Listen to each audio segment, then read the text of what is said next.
అభ్యర్థుల ఎంపిక కసరత్తు కొలిక్కి వస్తోంది. ముందుగా శుక్రవారం లోక్సభ అభ్యర్థుల్ని ప్రకటించాలనుకున్న మాజీ ఎంపీ వివేకానందరెడ్డి హత్యతో వాయిదా పడింది. ఇవాళ లోక్సభ అభ్యర్థుల జాబితాను ముఖ్యమంత్రి చంద్రబాబు విడుదల చేసే అవకాశం ఉంది.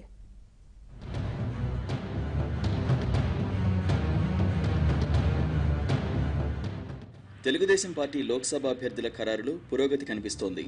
మెజారిటీ స్థానాలకు ఆ పార్టీ ఎంపీ అభ్యర్థులు ఖరారైనట్లు సమాచారం. శుక్రవారమే లోక్సభ అభ్యర్థుల జాబితా విడుదల చేయాలనుకున్న కసరత్తు కారణంగా చేయలేకపోయారు.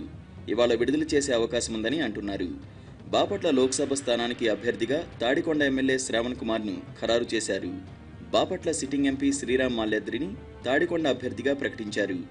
శ్రావణ్ను మార్చవద్దని కోరుతూ కొందరు నేతలు శుక్రవారం ఇక్కడ ముఖ్యమంత్రి చంద్రబాబును కలిశారు.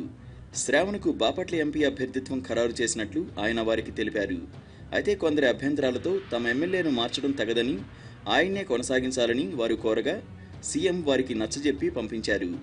నర్సాపురం లోక్సభ స్థానానికి క్షత్రియ సామాజిక వర్గానికి చెందిన వారికే అవకాశమిస్తామని సీఎం తెలిపారు. ఆ నియోజకవర్గం నుంచి వచ్చిన నేతలతో ఆయన మాట్లాడారు. ఈ సందర్భంగా మాజీ ఎమ్మెల్సీ చైతన్యరాజు తన అర్హతలను అందరి ముందు వివరించారు. ఆయన పొరుగు జిల్లా వారిని కొందరు అభ్యంతరం చెప్పారు. అన్నీ చూసే నిర్ణయం తీసుకుంటామని ముఖ్యమంత్రి బదులిచ్చారు. రాఘవరాజు, మంతెన రామరాజు, చైతన్యరాజు, దాట్ల సుబ్బరాజు పేర్లను ఇక్కడ పరిశీలిస్తున్నారు. మరో ఒకరిద్దరు పారిశ్రామికవేత్తల పేర్లు కూడా పరిశీలనలో ఉన్నాయని ప్రచారం జరుగుతోంది.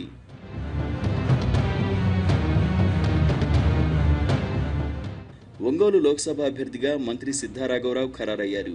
ఆయనతో ముఖ్యమంత్రి మాట్లాడి పోటీకి ఒప్పించారు. ప్రస్తుతం తాను ప్రాతినిధ్యం వహిస్తున్న దర్శి అసెంబ్లీ సీట్ను తన కుటుంబంలో ఎవరికైనా ఇవ్వాలని ఆయన విజ్ఞప్తి చేశారు. పరిశీలిస్తానని ముఖ్యమంత్రి హామీ ఇచ్చారు. నెల్లూరు ఎంపీ అభ్యర్థిగా కావలి మాజీ ఎమ్మెల్యే బేద మస్తాన్రావు ఖరారయ్యారు. ఆయన కూడా పోటీకి అంగీకారం తెలిపినట్లు సమాచారం. రాజమండ్రి ఎంపీ సీటు మహిళకు ఇవ్వాలన్న యోచనలో పార్టీ నాయకత్వం ఉంది. సిట్టింగ్ ఎంపీ మురళీమోహన్ కోడలు మాగంటి రూప, పార్టీ అధికార ప్రతినిధి ముళ్లపూడి రేణుక పేర్లు ఇక్కడ వినిపిస్తున్నాయి. పార్టీ సీనియర్ నేత గన్ని కృష్ణ కూడా తనకు అవకాశం ఇవ్వాలని ఒత్తిడి తెస్తున్నారు. విశాఖపట్నం ఎంపీ సీటుపై కసరత్తు ఇంకా పూర్తి కాలేదు. గాజువాక ఎమ్మెల్యే పల్లా శ్రీనివాసరావు, దివంగత టీడీపీ నేత ఎంవీవీఎస్ మూర్తి మనవడు శ్రీభరత్ పేర్లు ప్రముఖంగా వినిపిస్తున్నాయి.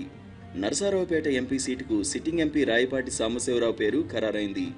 నంద్యాల లోక్సభ స్థానానికి Mandra Sivananda Reddy, Bijjam Parthasarathi Reddy, sitting MP SPY Reddy కుటుంబ సభ్యుల పేర్లు పరిశీలనలో ఉన్నాయి. రాజంపేటకు సత్యప్రభ పేరు ఖరారు చేశారు. ఇక్కడ ఏదైనా మార్పు చేయాలనుకుంటే సాయి ప్రతాప్, శ్రీనివాసరెడ్డి పేర్లు పరిశీలనకు రావచ్చంటున్నారు. కొన్ని అసెంబ్లీ స్థానాలపైన స్పష్టత వచ్చినట్లు టీడీపీ వర్గాలు చెబుతున్నాయి. విజయనగరం అసెంబ్లీ సీటుకు కేంద్ర మాజీ మంత్రి అశోక్ గజపతిరాజు కుమార్తె అదితి, నెల్లిమర్లకు సిట్టింగ్ ఎమ్మెల్యే పత్తివాడ నారాయణస్వామి రెండో కుమారుడు ఖరారైనట్లు చెబుతున్నారు. పశ్చిమ గోదావరి జిల్లా ఉంగుటూరుకు సిట్టింగ్ ఎమ్మెల్యే గన్ని వీరాంజనేయులు పేరును ఖరారు చేసినట్లు సమాచారం.